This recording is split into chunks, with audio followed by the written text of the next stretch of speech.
अस्सलाम वालेकुम viewers. Nawabshah hero में एक बार फिर आपकी खिदमत में हाजिर खिदमत है।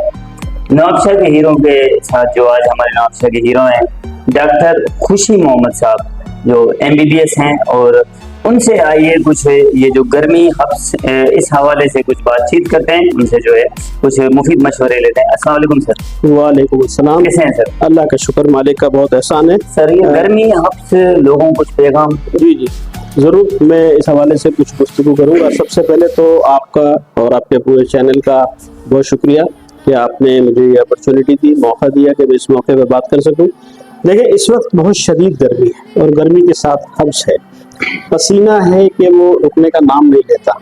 और आप जानते हैं कि जब पसीना खारिज होता है जिस्म से तो इसमें बहुत सारे इलेक्ट्रोलाइट, सोडियम, पोटेशियम और बहुत सारे फास्फेट मादे वो भी जिस्म से निकल रहे होते हैं। तो और इस वक्त टेम्परेचर की सूरत हाल यह है कि वो 46 से लेकर 51 डिग्री सेंटीग्रेड के दरमियान में वेरी कर रहा है और ये इंतहाई दर्जे की गर्मी का सबब बना हुआ है। तो इस सूरत में मेरी आवाम से गुजारिश है कि चंद एहतियाती तदाबीर अगर आप इख्तियार करेंगे तो उससे आप बहुत से मसाइल और मौसम की जो शिद्दत है उससे बच सकते हैं। मौसम की शिद्दत से आप बचने के लिए चंद एहतियाती तदाबीर इख्तियार कर सकते हैं। मसलन ये कि एक सबसे पहला तो ये कि बिला ज़रूरत आप धूप में बाहर न निकलें और इज्तनाब करें, ख़ास तौर पर 11:30 और 12 बजे से लेके और शाम के 4 बजे तक कोशिश करें कि साए में रहें, घर में रहें और बाहर जो है बिला ज़रूरत ना निकलें। और अगर जाते भी हैं तो फिर सर पर कोई कपड़ा रखें ताकि धूप जो है वो आपको बराह रास्त मुतासिर ना करे। आंखों पर आप काला चश्मा भी लगाएं तो वो भी आपके लिए आंखों की सेफ्टी के लिए बेहतर है। अच्छा, आंखों के लिए लगाना वो बेहतर है इसलिए कि आंखों धूप की शिद्दत जो है वो आंखों को भी मुतासिर करती है।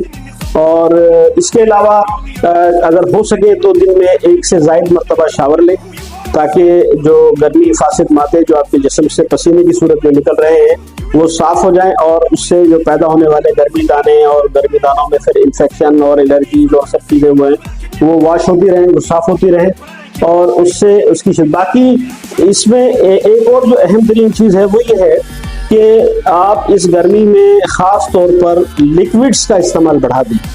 ख़ास तौर पर आप पानी, एक एडल्ट आदमी जो जवान आदमी है उसको कम से कम एक दिन में 24 घंटे में 3 लीटर पानी पीना चाहिए।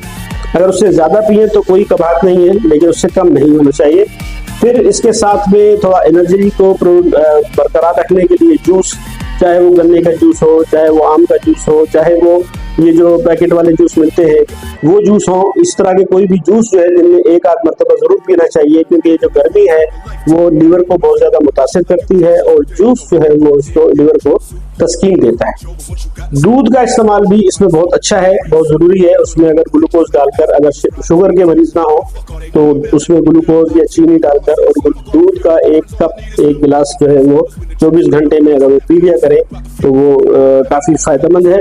और अगर किसी को लू लग जाए या गर्मी लग जाए तो उस सूरत में भी ज़रूरी है कि वो पानी का इस्तेमाल बढ़ाएं और पानी के साथ साथ ORS भी जो है दिन में वक्तन फवक्तन इस्तेमाल किया जा सकता है उस सूरत में जबकि बहुत ज़्यादा आपको गर्मी लगी हो, पसीना बहुत ज़्यादा बह गया हो तो वो जब भी ज़बान खुश्क होने लगे, गला खुश्क होने लगे तो पानी का इस्तेमाल ज़रूर करें और हर 1-2 घंटे के बाद 1 गिलास पानी जो है ज़रूर पिया करें। पानी पीने से आपके जिस्म के फासिद मादे पसीनों के जरिए भी बाहर निकलते रहेंगे और आपको डिहाइड्रेशन का सामना नहीं करना पड़ेगा।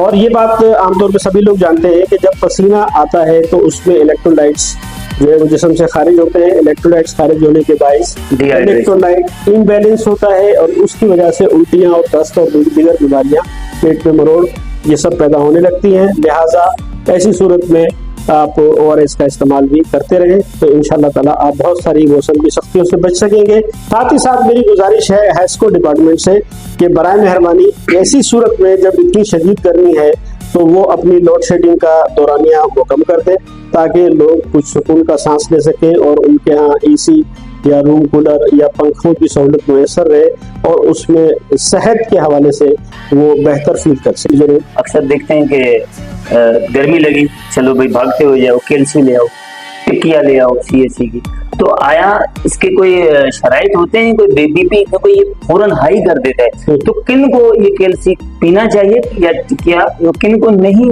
पीना चाहिए? वो देखिए, ये आपने अच्छा सवाल किया है। आमतौर पर लोगों में ये ख्याल है कि जिसको थोड़ा सा गर्मी लगे, चक्कर आने लगे, तो वो एक CAC या कैल्सी की वो पुड़िया लेकर और वो पानी में डाल कर पी लेते हैं। देखिए ये बात ध्यान में रखें कि CAC हो, कैल्सी हो या इस फुमाश की कोई भी चीज़ है, वो एक दवा है, वो डॉक्टर की एडवाइस के बगैर नहीं लेना चाहिए।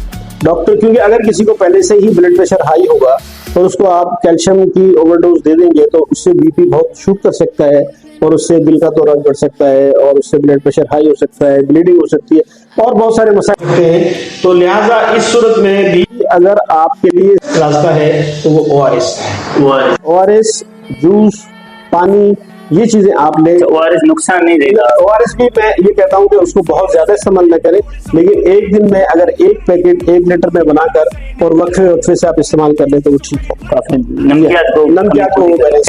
तो शाजकच का जो है रास्ता अपनाते हैं। बच्चों में जो दस्त उल्टियाँ, तो उनको भी यही आप प्रेफर करेंगे ORS? बिल्कुल। दस्त की अगर किसी बच्चों में भी है तो सबसे पहला ट्रीटमेंट उसका ORS,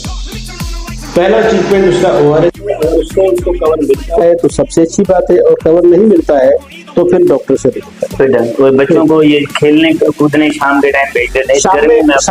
शाम में अगर जब सूरज जो ढल जाए और सूरज की तपिश कम हो जाए और थोड़ा बहुत गर्मी में दरख्तों का साया, दीवार थोड़ा साया होता है, तो उस सूरत में अगर बच्चे इंतहाई मुफीद जो मशवरे हैं, जो प्रिकॉशंस थे आपके सामने जो है हमने डॉक्टर खुशी मोहम्मद साहब ने जो हमें बताया कि ब्लड प्रेशर लो है, काफ़ी चीज़ें मजूर हैं, दूसरे हैं, मुख्तलिफ फिक्र के लोग, तो उनको चाहिए कि ये जो मशवरे आपको बताए गए इन पे अमल करें, अपने लिए, अपने ख़ानदान के लिए एक बेहतर और सेहतमंद मुस्तकबिल और सेहतमंद माहौल, सेहतमंद मुआशरे के साथ इंशाअल्लाह ताला मिलेंगे अगले प्रोग्राम में। जब तक के लिए आप लोगों से इजाज़त चाहेंगे। आपसे डॉक्टर बहुत शुक्रिया, आपका बहुत शुक्रिया, बड़ी अमान अल्लाह।